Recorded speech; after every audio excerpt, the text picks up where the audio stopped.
you know. All right. I'm Rydealous Taylor, a founder of the Growth League. I'm a 4-year college player, one-time pro player. Played in Argentina for a year. I started this league because, basically for the community. I wanted to get the community involved with the thing to do around here, and the community love basketball.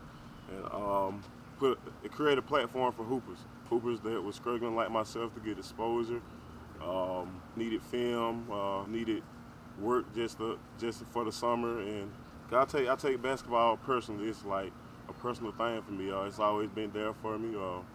I've been playing since I was 8 in the Cocker Rec department.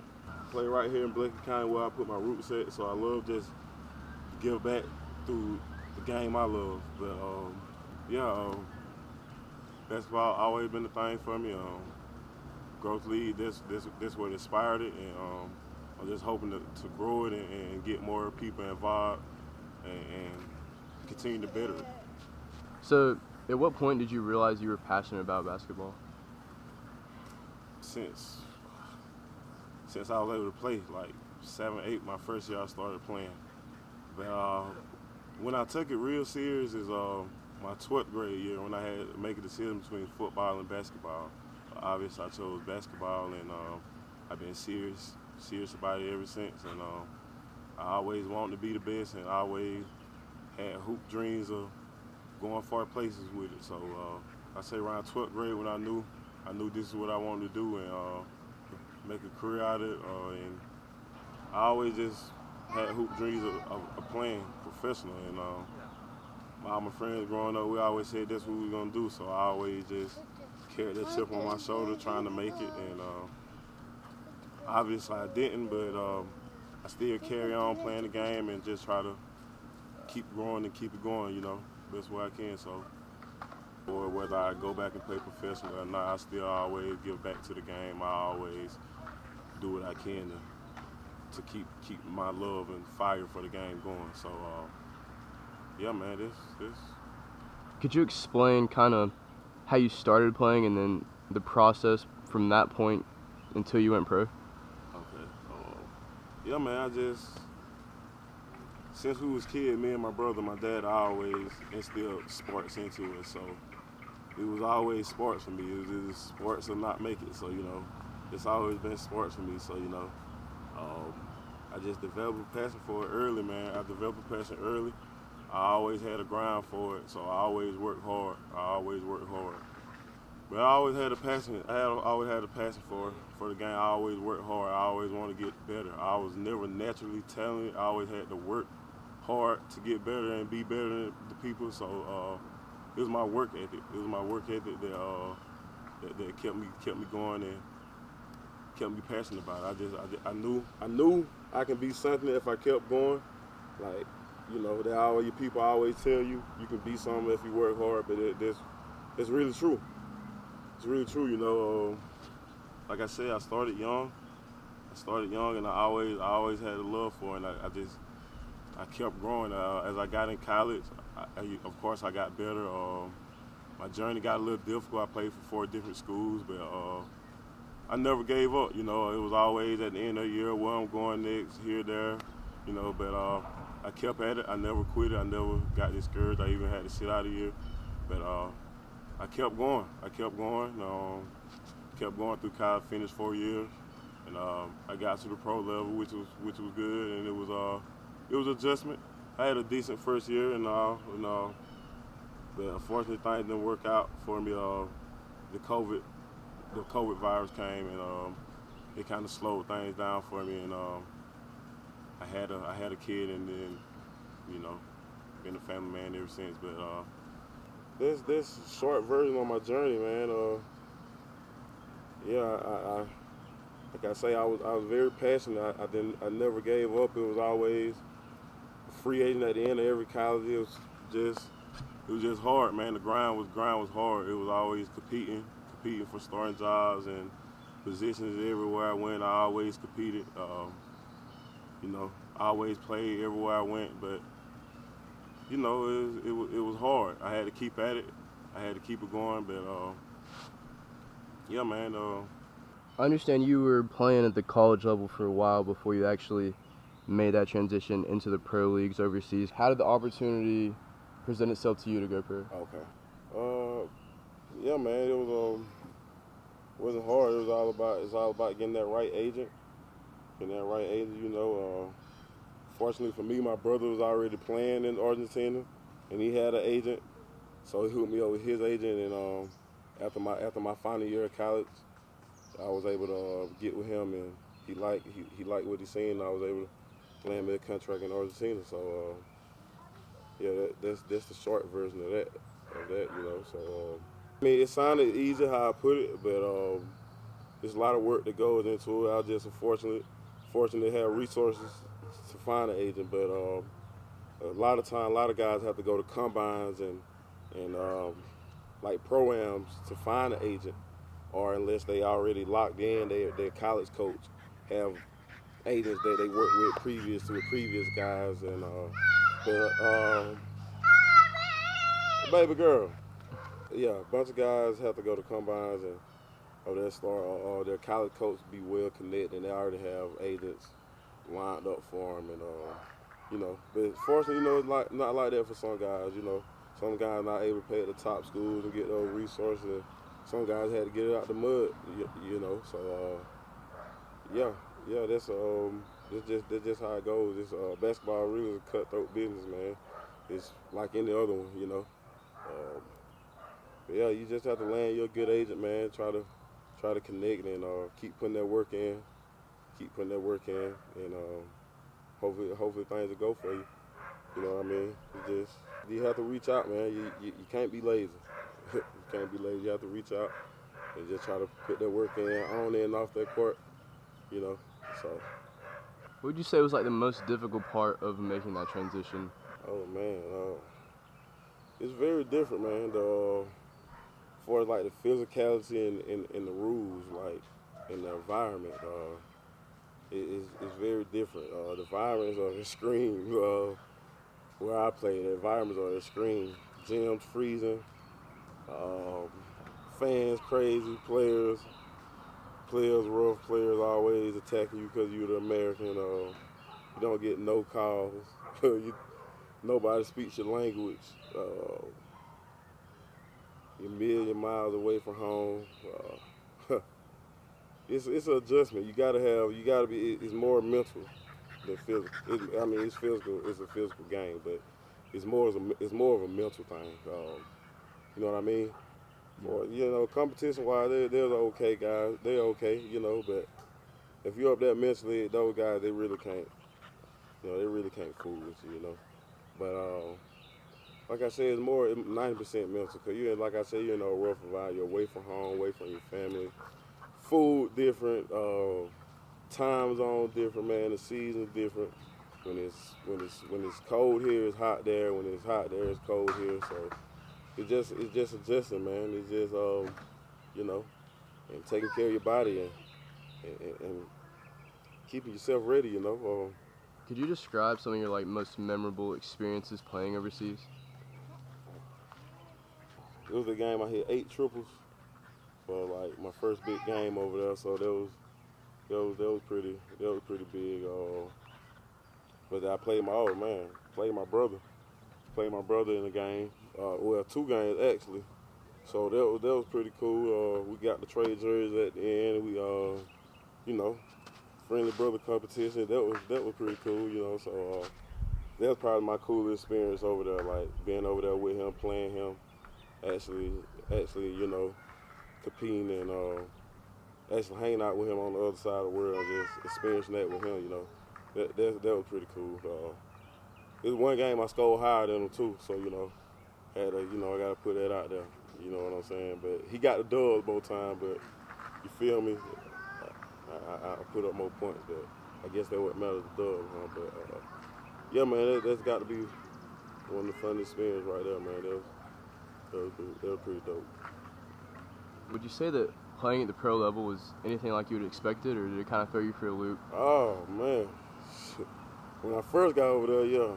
When I first, it kind of threw me for a loop because like I said, it was adjusting. I thought I was just finna do them suckers, which I was having a pretty solid game, but it was a struggle at first, man. Like I said, it was environment change. It was just different. Our gym, brick cold. You never know what environment you're gonna get. The gym can be brick cold sometimes. Hostile fan. You ain't getting no foul calls. Floor can be slick. Oh man, it was different, man. It was like I said, the physicality of playing from pro to college is different. It's different, you know. That was a big adjustment. You have to be, especially FIBA rules. You have to be ready. Ref ain't as strict they is over here. They let them put hands on you. So, like I said, it's physical. Definitely just different, man. What can I say? The local guys kind of teamed up against you, which would be expected. But how did you handle that? Well, you know, I like a friendly competition, you know. So it's always fun going at that with guys that I came up with, and you know, kind of helped me become who I am today as far as hooping wise, you know. So it's always fun competing with those guys and having good competition. You feel me? I love the competition, so I love beating those guys anyway. So you know, it's always fun beating them and rubbing in their face, and when they beat me, it's vice versa. You feel me? So it's always all love, but yeah, I love giving it to those guys. So it is what it is. I know they gonna want me. I know they gonna want to go at me every time. So it's all good. It's all good. They know where we're going. Could you touch a little bit on why exactly you did stop playing pro ball? Man, when I stopped, I became a free agent. And I was working trying to get my next contract, and the COVID came. The COVID hit, and that you know, of course, that put the whole world on pause. And I had my baby girl, and I just never got back into it, you know. So kind of is what it is, you know. Life be lifing, you know. So it is what it is. Do you see yourself ever pursuing that again? Well,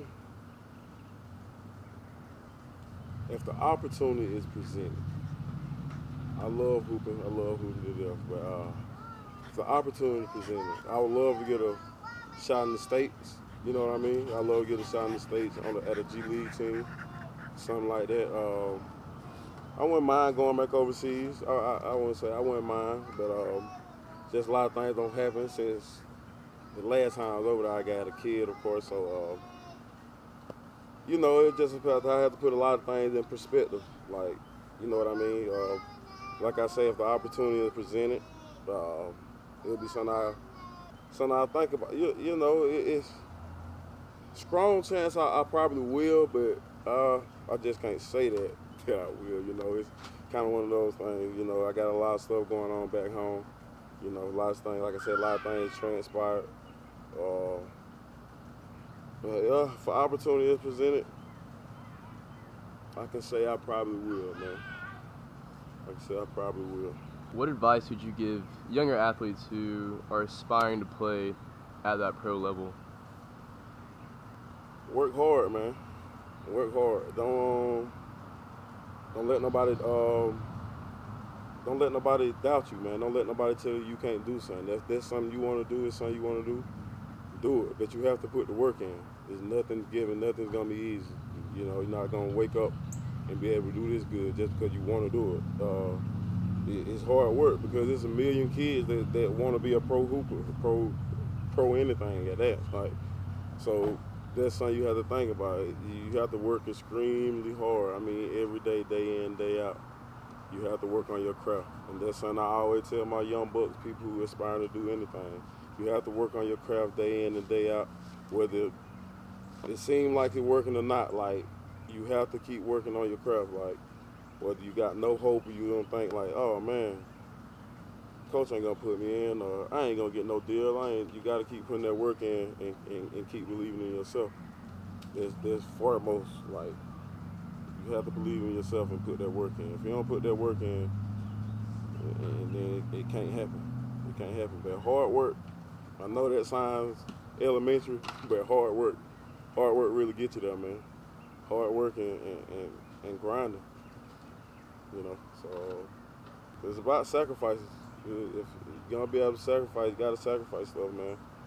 Can't listen to naysayers, all that. I even had a college coach one time tell me, didn't think I could play overseas. He didn't put in that type words, but he said, this guy, these are the only guys who possibly got a chance of playing pro. Of course, it wasn't me, but you know, 3-4 years later, I proved him wrong. So don't never let a guy discourage you, no matter what head figure authority it is. It can be your head coach or your parents. If you believe you can do it, you put that work in, you grind, you get better, you can do it.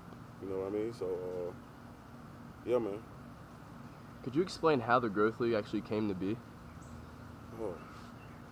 It was a way for me, another platform for me to get my hooping out and other guys hooping out and get something for the community to do too. Also, where I'm from is Cochran. We don't have too much to do around here, and the people love hooping. And it's always been talks about starting a league and this, that, and so I did it. I did it. You know, community had good feedback to it. They liked it. So yeah, man. I mostly did it. I want to say I didn't do it for me personal reasons to expand my hooping, but yeah, mostly for like the community, man. 'Cause they be needing stuff to do around here, and yeah, they was looking forward. They be looking forward to those games, man, and it gave the people something to do, something to, you know, kids, the smaller kids, how properly hoop, and you know, it's just more to get community involved and give hoopers platform, man, and something fun to do, man. Honestly, now that I got doing it, of course I want bigger plans for it, and I want the community to stay involved and get more involved. But yeah, it's yeah. What are some of your future plans that you have for the league? Of course, you know I want to expand. I want to try to get better facilities. I want to try to get better facilities for my league. You know, more community involvement, more public officials out at the game, more you know, Blake County officials there, and just growth. Couple sponsors. I'm hoping maybe it can become a Middle Georgia thing someday. I keep working and then expand and keep going. No really plans, you know what I'm saying? Just hoping just to keep growing it and see where it takes me, you know, man.